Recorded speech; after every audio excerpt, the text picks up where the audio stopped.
Okay, Mom, I just wanted to interview you about, uh, the pandemic because I think the struggle nowadays for people like me is how can I stay productive during a time of pandemic because we're stuck at home during the lockdown, and I find myself scrolling through social media endlessly, and at Yeah. the end of the day, I feel like, what have I accomplished? Do Hmm. you feel like that some days? Should I feel guilty that I'm resting? What do you think about that? You've been a very busy girl, Samantha. And I think for some people, this lockdown is a time for rest. Mm-hmm. I mean, this is a house arrest, especially for people who are very busy and they couldn't find time for themselves, which is so important. Rest is important. And I know that this pandemic and this lockdown has caused so many negative things. Mm-hmm. Businesses are closed. Yeah. Our guest house is closed for almost a year and a half now. Yeah. And, people have lost their jobs. So there's the pros and cons Mm-hmm. to this pandemic, Samantha. Mm-hmm. Um, well, you said you've been scrolling in your social media. I think I've been doing that the past year, Yeah. last year and this year. And that's the reason why I deleted my Facebook and Instagram. You did. I did. And I tested myself 1 month. Mm-hmm. And so I survived. And I am doing more productive things by reading my Bible. Wow. So I guess what you're trying to say is it's sort of like, um, knowing your priorities. Like the reason why I guess you deleted your social media. Correct me if I'm wrong, but it got in the way of what you thought was more valuable to you, which is your faith. I Mm-hmm. mean, like other people probably have different priorities, and I guess that action is a wise thing to do because it got in the way of what was most valuable to you. And also, I can spend more time with you. Right. Sometimes we're in the same place and That's right. we're not even talking. Can you imagine? It's just the two of us in this house Yeah, and we're not even talking to each other. We share the same bedroom, we share the same bed, and we're that's just, true. not communicating at all. But now I can really spend more time with you. We have valuable conversations Yeah, and yeah, we do things together. that's right.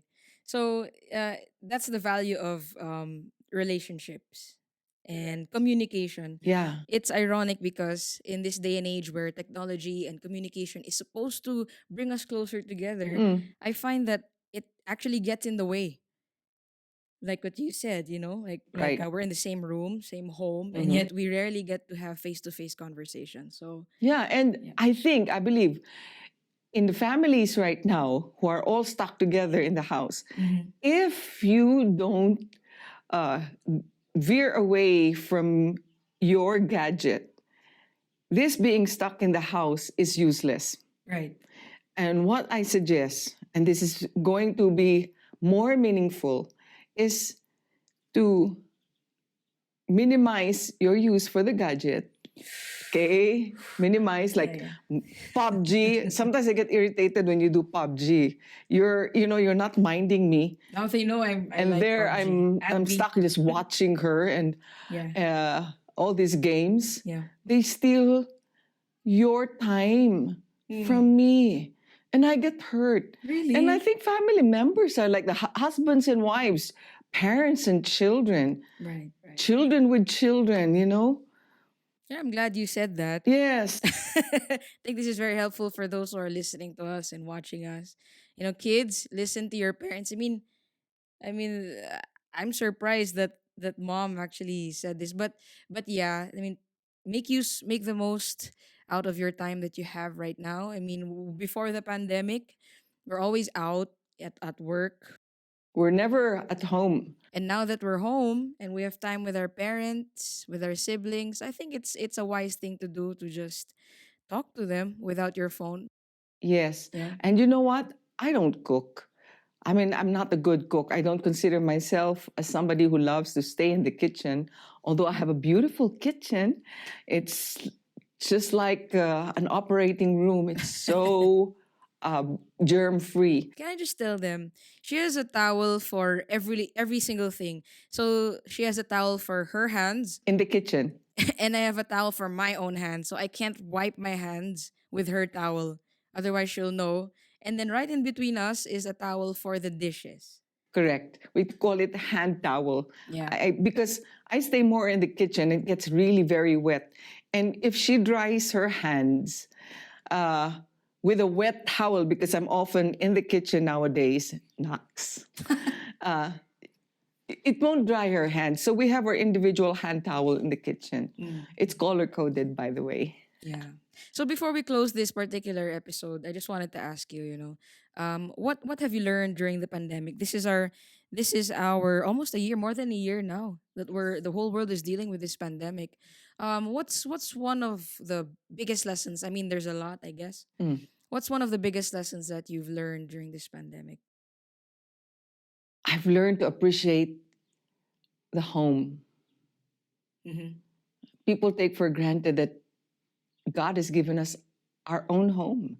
It Right. may be small or big or a mansion, but I appreciate that now that I'm staying at home, I'm stuck in the house. I appreciate everything that God has given us. And Mm-hmm. also, this home, I make sure that it's a home for my children. Yeah. I mean, Mark is far away from me, but I make sure that I do video calls as much as possible every day with Mark and Precious. And it's good to stay connected and communicate, getting closer with the family members. Yeah. Family is a gift. It is. It is a gift. And I just wanted Yes. to say this publicly, thank you for taking care of us. Thank you for keeping the home, making sure that I have breakfast, lunch, dinner, Snacks and snacks. snacks and But snacks. they're all healthy. Believe me. That's for We'll talk about the healthy things yeah. that I feed my kids. All right. Thank you so much. And we'll see you in the next episode. See you.